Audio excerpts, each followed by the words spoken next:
আজকে এই সেমিনার কে এগিয়ে নিয়ে যাওয়ার জন্য আমি আমন্ত্রণ জানাচ্ছি আজকে শ্রী সুশান্ত মজুমদারকে, যিনি এই সেমিনার আজকে আপনাদের সামনে এগিয়ে নিয়ে যাবে।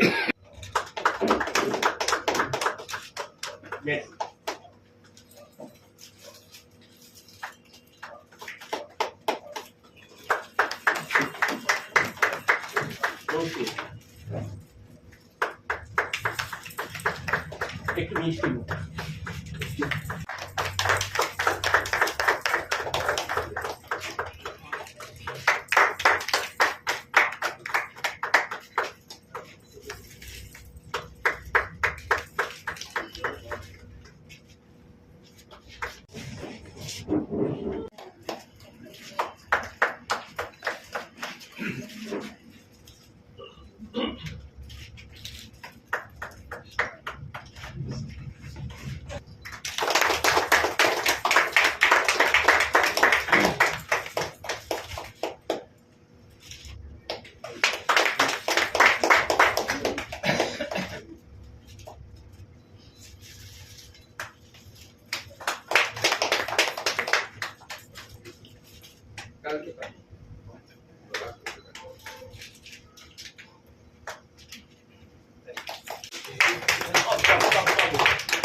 আমরা আশা করব আপনারা সবসময় যেমন আমাদের সঙ্গে এতদিন ধরে ছিলেন তেমন আগামী দিনেও আমাদের সঙ্গে থাকবেন।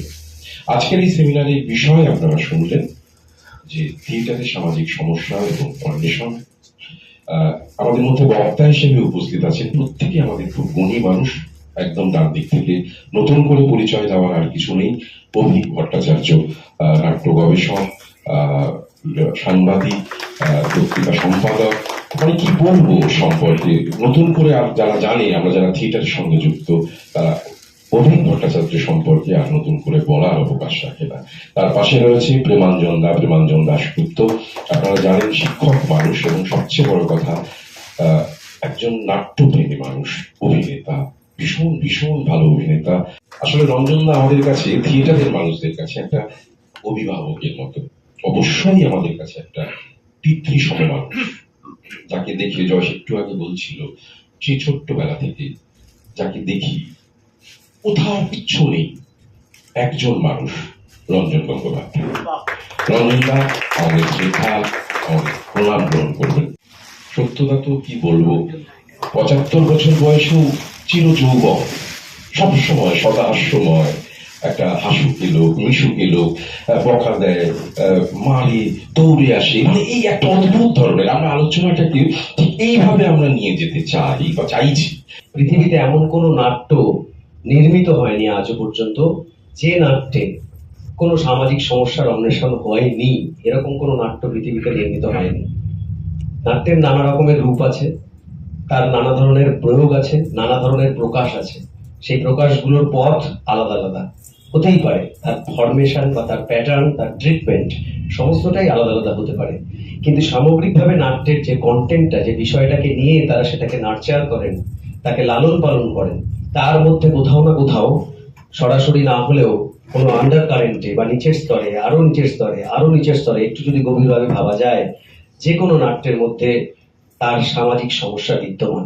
লিখিত নাটকের মধ্যে বা নাটকটির মধ্যে যে সমস্যাটিকে তুলে ধরা হচ্ছে একটা নির্দিষ্ট লক্ষ্যে পৌঁছানোর জন্য, সেই সমস্যাটাকে এক্সিকিউট করার ক্ষেত্রে, তাকে চালানোর ক্ষেত্রে, তাকে মোবিলাইজ করার ক্ষেত্রে, তাকে একটা গতিশীল পথ দেওয়ার ক্ষেত্রে, কারণ নাটক তো একটা আর্ট, ফলে সেক্ষেত্রে কোন রকম দ্বন্দ্ব ছাড়া সেই নাটককে কখনোই একটা জায়গায় পৌঁছে দেওয়া সম্ভব না।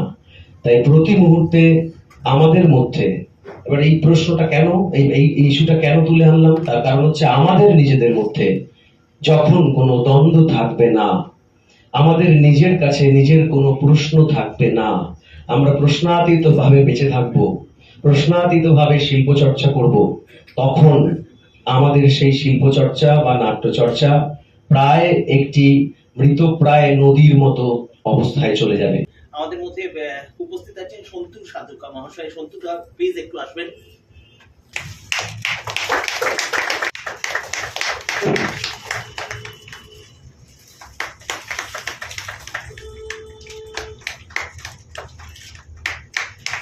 যে শিল্প মুখোমুখি কথা বলা শেখায়, যে শিল্প দাবি করে একটা ভিসাভিস কনভারসেশন বা ডিসকোর্সের, একদম প্রত্যক্ষ মুখোমুখি অকৃত্রিম ভাবে।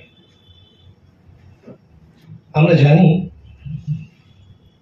পায়রা পিজিয়ান্স, তারা আগত কোনো বা ধরো 3 দিন বাদে কোনো একটা ঝড় বা একটা ন্যাচারাল ক্যালামিটি, প্রাকৃতিক দুর্যোগ, সেটা অবশ্যম্ভাবী আসছে, পায়রারা বুঝতে পারে। ওদের একটা অদ্ভুত সিসমোগ্রাফিক সেন্স থাকে, যেটা যার মধ্য দিয়ে ওরা বুঝে যেতে পারে যে একটা ভীষণ বড় ঝড় আসছে। আমরা থিয়েটারের মানুষরা মনে করি থিয়েটার তথা নাটক বা নাট্য আমাদের কাছে একটা ভীষণ বড় হাতিয়ার। আমরা সেই হাতিয়ারের মধ্য দিয়ে, সেই হাতিয়ারকে ব্যবহার করে আমরা তার আভাস দিই সাধারণ মানুষকে। এটা থিয়েটারের আদি দায়িত্বের মধ্যে পড়ে।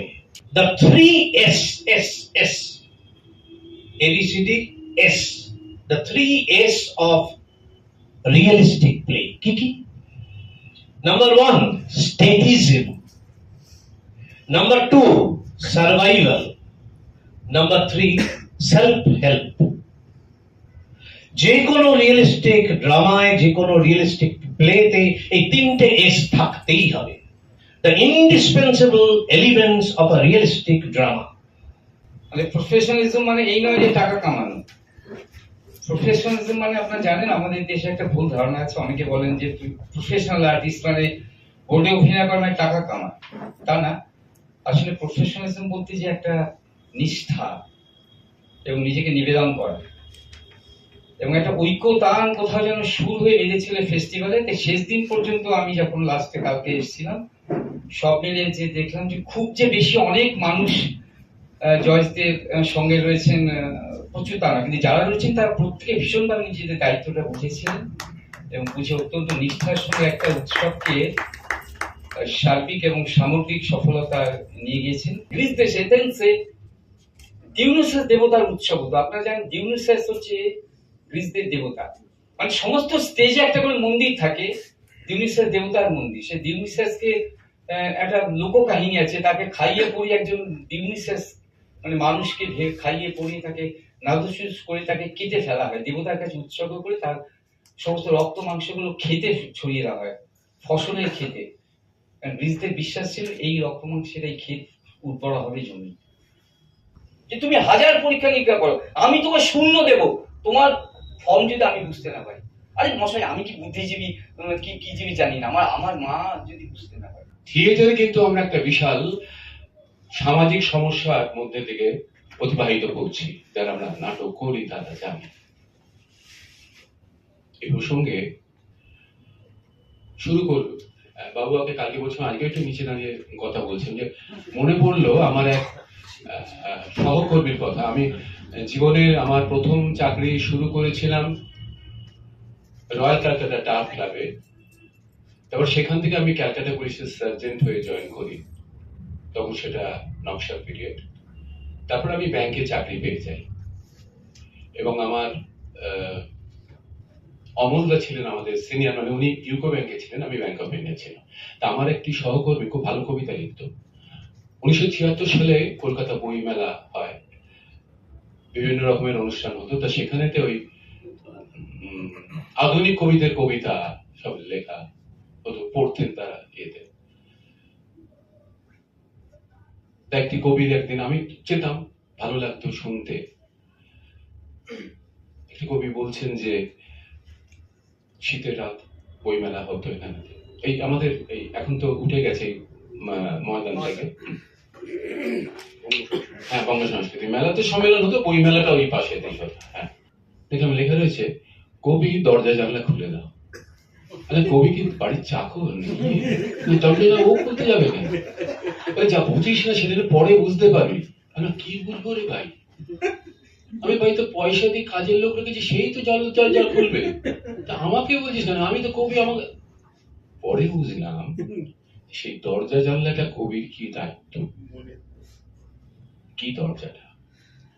আজকে আমাদের সামাজিক সমস্যার, বর্তমান সামাজিক সমস্যার অন্বেষণ, এটা একটা বিশাল ব্যাপার।